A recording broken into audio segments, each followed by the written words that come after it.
Hi everyone, my name is Andrew Riley. I am an organizer with Unite Oregon, and I was asked to say a few words today about the work we've been doing in the Police Reform Network. Before I do that, I just want to thank a couple of guests here today who we're going to hear from, Barbara Vickers and Donna Hayes, who have come out to share their stories of how their families have been impacted by police violence. Thank you for coming out. I think it's always a really important reminder that ultimately we do this for people, right? We do this for the people who have been harmed, the people who have survived, and the people we can prevent from being harmed. So I like to center our work there. Thank you both for coming out. Really value having you here. Okay. So we're here today to talk about the police contract between the Portland Police Association and the City of Portland. As I said, I'm with the Police Reform Network.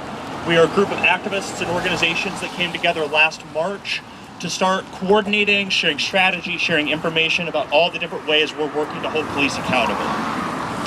One of the first things we started working on was this contract. And I want to say at first, we didn't invent this campaign, right? We're not reinventing the wheel. We are building on work that has been done over years and decades by folks like the Albino Ministerial Alliance Coalition for Justice and Police Reform, like Portland Cop Watch, Justice Works, and many other organizers that have been fighting for this since probably as long as I've been alive. I'm sad that we have to keep fighting, but I'm really glad that we are here and we're building on that work that came before us. The reason we're here today is simple. Over the years, the reason this has been a years-long fight is because the City of Portland has negotiated these contracts in the past in secret with no public oversight. They've given away millions of dollars to the Portland Police in form of salary and benefits in exchange for minor, meaningful, but minor changes to police accountability and reform.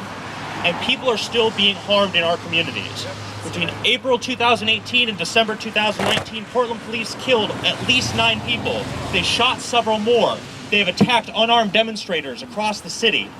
It is not getting better, and we need to do something about it. So we're here because our network and the communities we work with, we need and we demand justice. We have a few demands specifically that we put on the city and the Portland Police Association. I want to share those with you. And these are not demands that came out of some focus group or think tank or a whole bunch of policy analysts sitting around a conference room. This comes out of the lived, direct experience and expertise of Portlanders who have been impacted by police violence and the people who love them. So our demands, I think, are pretty simple. After all, these officers supposedly protect and serve us, right? So first, we need real civilian oversight of police. Police work for us, not the other way around. And so we need a civilian oversight agency over police that has the power to investigate deadly force cases. They can't right now. We need them to be able to compel officers to testify rather than just taking the police bureau's word for it. We need to make sure that they can recommend discipline in these cases rather than just rely on what internal affairs says, because we know that police cannot police themselves. And we need to make sure that officers do not have special rights and privileges when they are investigated that we don't have when we are investigated. We do not need two systems of justice. We need to hold officers accountable, and I mean up to and including firing them when they harm our communities, when they engage in bias-based policing, when they use excessive force on us. We need to be able to hold them accountable. We do not need the system we have today, where maybe they get a slap on the wrist if we're lucky. We need to make sure that when officers use force on our communities, that they're tested for drugs, including steroids. That doesn't happen today. And we need to strengthen the right of community members to be able to complain about officers, to be able to file complaints about officers without fear of retaliation. We need to make sure officers cannot get our name, our address, because speaking personally, if I thought that a police officer could get my name and address, I wouldn't file a complaint. So we should be protected from the people who supposedly protect and serve us. Today's not about me. I'm not going to say much more. I really want to create some space to share stories of why this matters in really human terms. But that's why we're here today. We're fighting for a better contract. We're not going to stop fighting until we get one. Whether it's this time around, next time around, we're going to keep coming back. And now I want to turn it over to my friend Dan Handelman of Portland Cop Watch, who's going to ground us in why we're at this specific site today.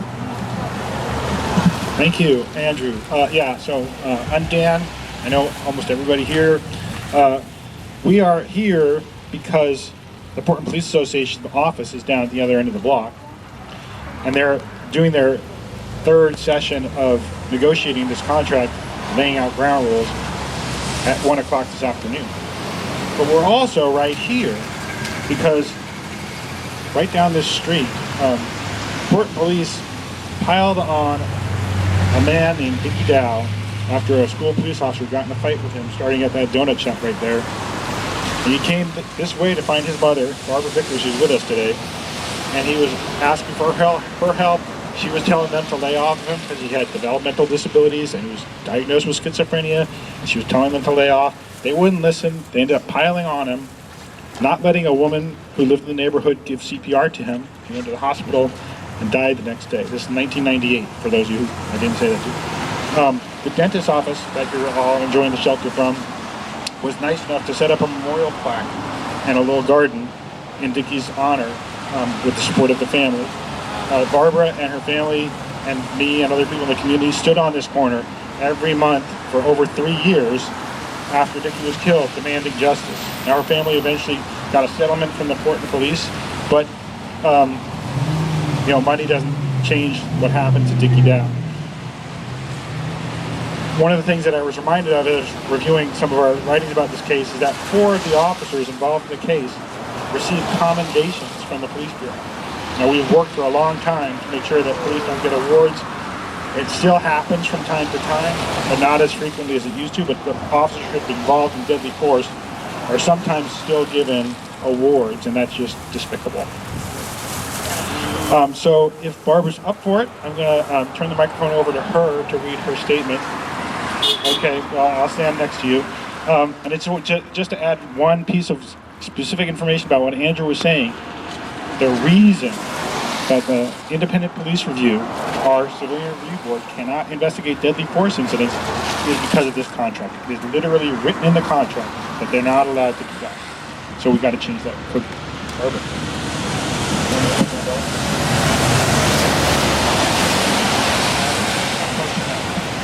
Hi, everybody.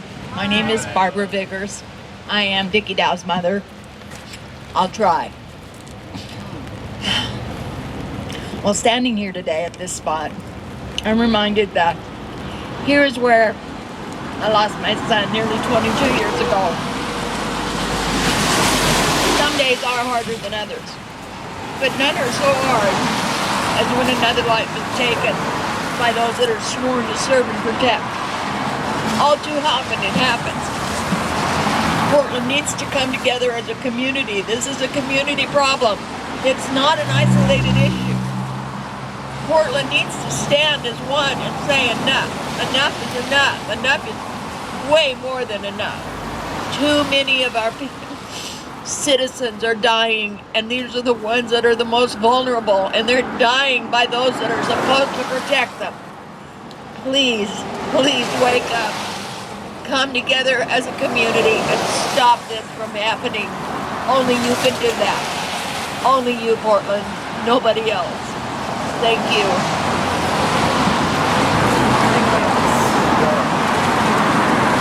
He's going to come and say a few words as well.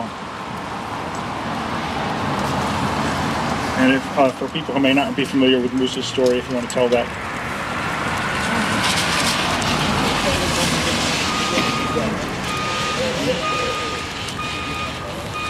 I don't need an umbrella. She said it's not really raining. This is not real rain. Are you from Portland? No. I'm from Chicago. When it rains, if I walk from here to that block, okay, so I don't worry about it. I'm trying to get my phone out.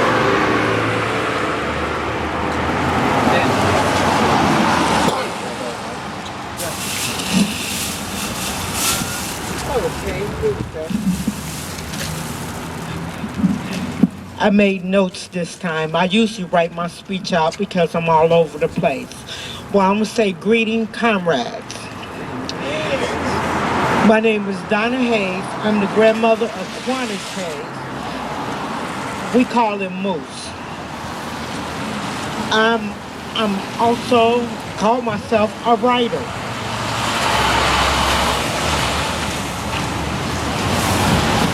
I'm also someone who cares about other people.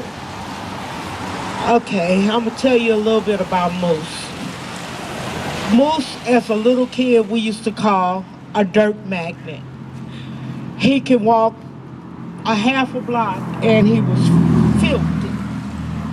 It's like the dirt just attracted to him. He was a dancer. He loved to dance. No, I can get him in front of this crowd right if he was alive right now and say, Moose, do so-and-so dance. And he would do it. And he was very close to me. Pretty much my favorite grandchild. I have about 21, maybe plus grandchildren. And he was the top of the line.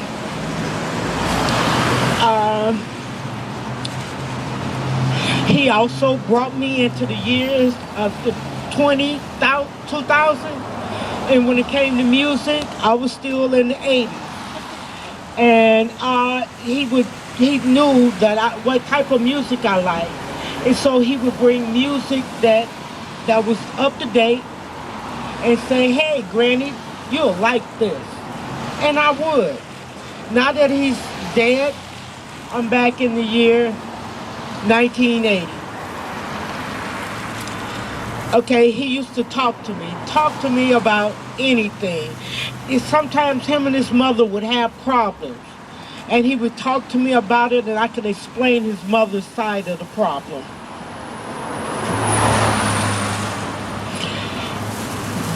His murder, and I say murder, hurt this family dearly.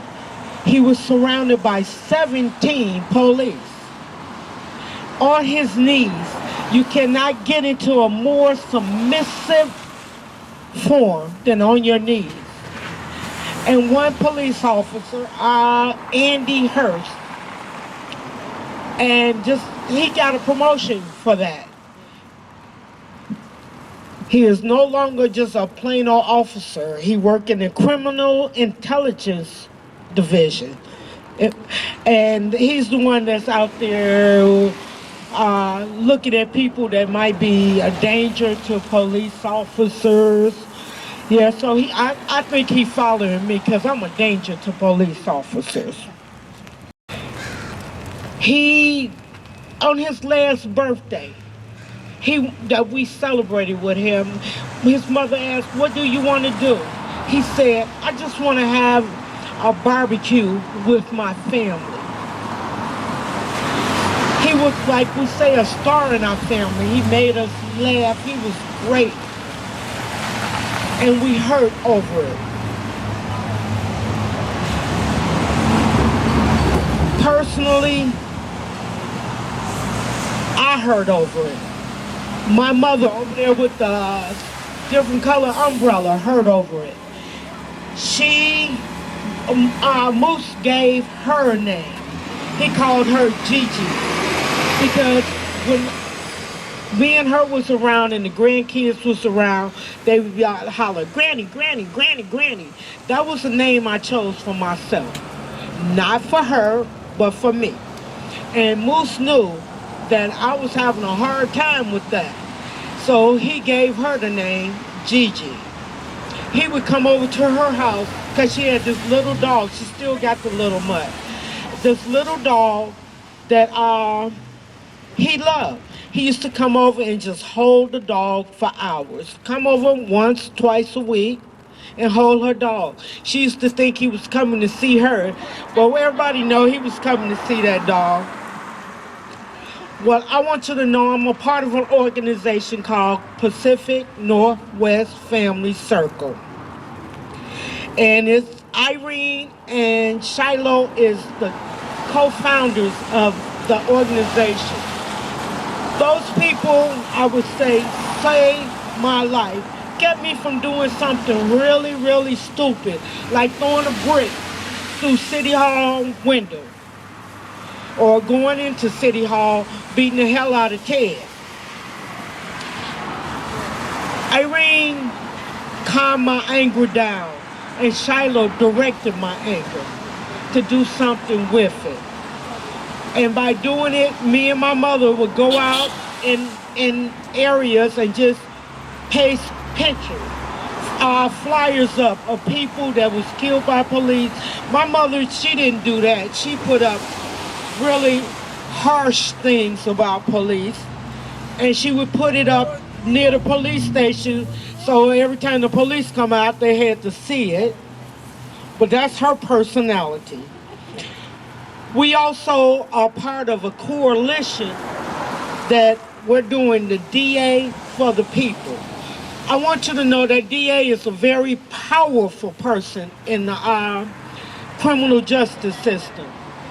And we have came up with a coalition, came up with a platform that we want them to sign off on. There's two, Ethan Knight and Mike Smith. I like one of them. I ain't gonna tell you who it is because you need to find out for yourself which one you like. You need to vote. Pick your DA, vote for them, and then hold them accountable for their action. And we have been holding them accountable for their actions since I became a part of that organization. It was called Feet to Fire. We would be out there either in Clackamas or we would be in Multnomah every month, letting the district attorney know that we had problems with them. I had no problems even going in the office telling them I have a problem with them. I'm with a young lady, Kendall, that take pictures. Oh my God, she takes the best pictures in the world. She's helping me with a play that I have wrote. It's a monologue where each person get a chance to talk, and it gives voice to the people who were shot by police. I need some black men in the play. I'm missing some. We're having this reading so we can get somebody, production company, to produce it. I believe it's important because our family need voice. People need to hear that another way. You know, the police got their own narrative. We need to change those narratives. They need to know the truth. The police get their narratives from the police. The media gets their narratives from the police. And they come up with some wild ones. And like I say, this play is helping to change the narrative. I want to thank you all for listening to me. And I definitely want that the contract change. One of my biggest high point is drug testing. That they drug test my dead grandson. They found a few things in him. I wonder what they would have found in Andy. Thank you. Thank you, Donna. Thank you.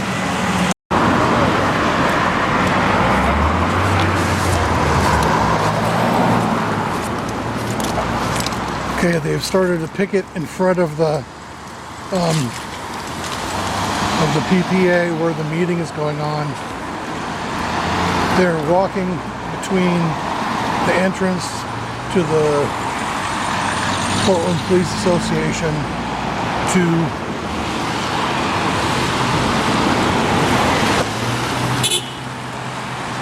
the memorial for Dickie Dow, who was killed right down there. His mother's right down there. She looks distressed.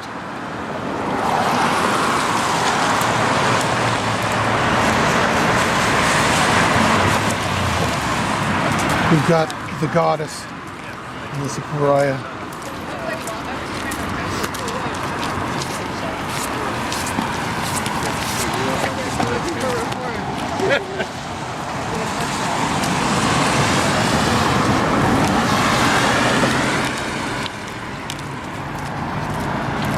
I'm going to walk down to the entrance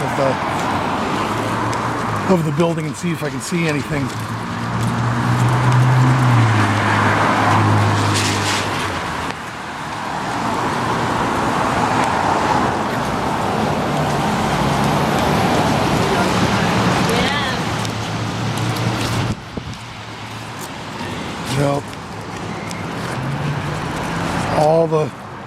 All the windows are locked. Can't see in there at all. Here's where we are.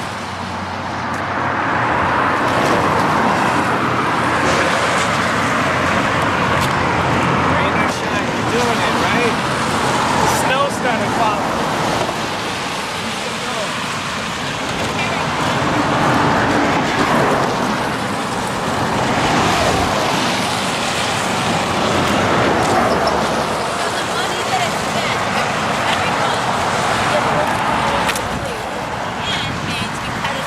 From our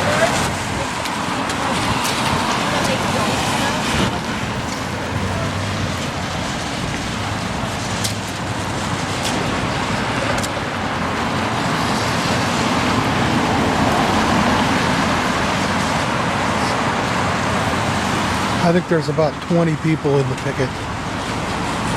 Oh, here comes an officer down Campbell Street, blocking our way. He had to park a ways away. We got a police officer walking down the street here.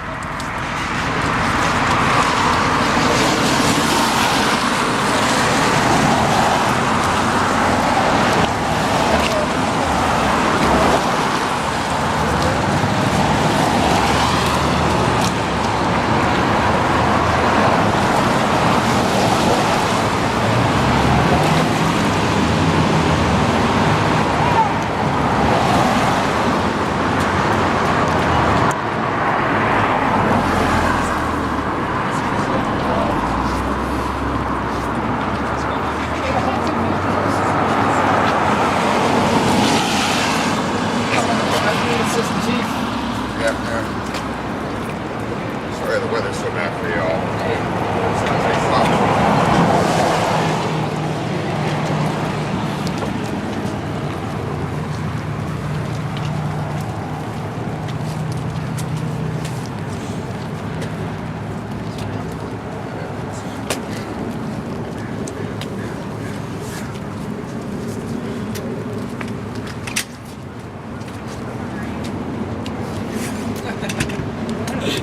Yeah, but don't worry about us, man. You're scared of us or something.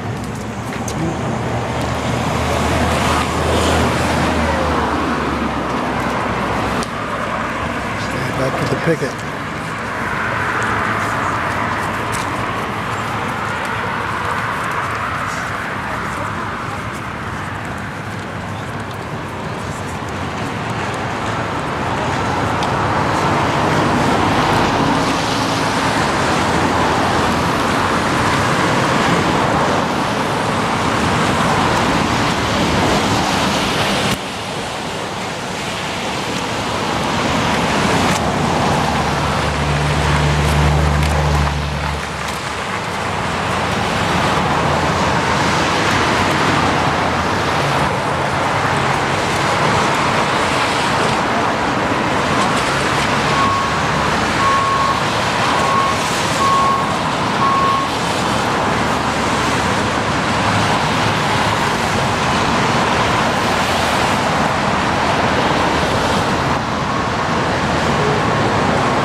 health care, and it comes with the money to the insurance company instead of the contribution. And who's the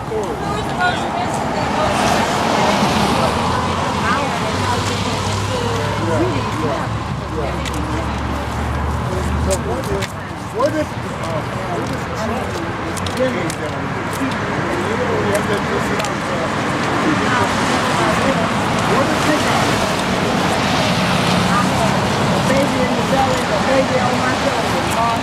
Thank you everyone for coming out today.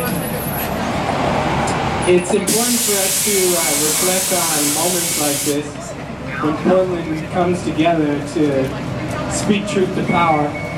So, power to the people. You know, we have to stand with courage in moments like this. We have to be powerful in our own collective spaces. Because we have to protect each other, we have to love each other. So, when we gather, we're angry, we're frustrated, we're tired of being tired, we're being sick and tired.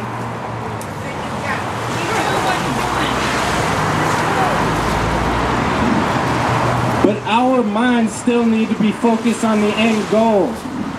We want police accountability. And I said police accountability.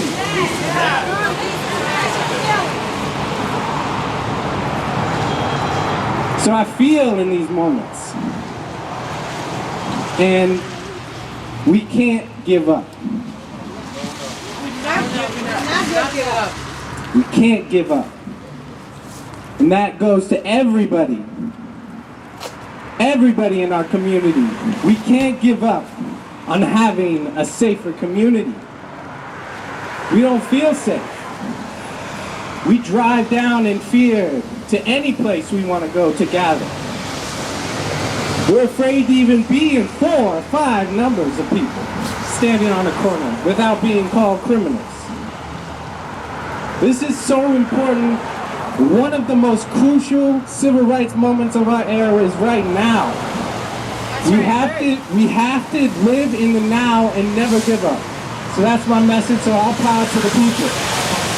All power to the people. All power to the people. All power to the people. All power to the people. All power to the people. All power to the people. Thank you.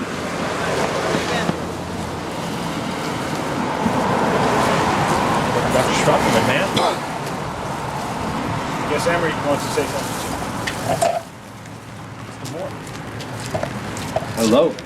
Hello. Is it okay, since we're here at this memorial, if I read a little history about the memorial? Yes. Okay. So this is from December 2001. I believe Dan wrote this. It's called Family Dedicates Memorial Garden to Dickie Dow. Exactly 3 years to the day after the initial incident, family, friends, and supporters of Dickie Dow, a 37-year-old man who died in October 1998 after being beaten by Portland police, dedicated a memorial community garden in his name. The garden, put together by Dickie's mother, Barb Vickers, features flowers and a memorial plaque. The garden is located at the site of the altercation, the corner of North Fenwick and Lombard. About 30 people attended, a small handful of whom spoke, including Vickers and Deborah Howes, the neighbor who witnessed the incident and was turned away by police when she offered to give CPR to Dow. A recording of a song written in Dow's memory was played, and a silent candlelight vigil filled out the hour-long ceremony until rain began to fall. Supporters of Dickie Dow and his family have been attending vigils at the site of the garden where we are right now every month since November 1998 and organized a one-year anniversary vigil at City Hall in 1999. The memorial is the first in Portland to honor an alleged suspect who died as a result of police violence. I just wanted to share that history because since we're here, it's wonderful to connect with it. Thank you.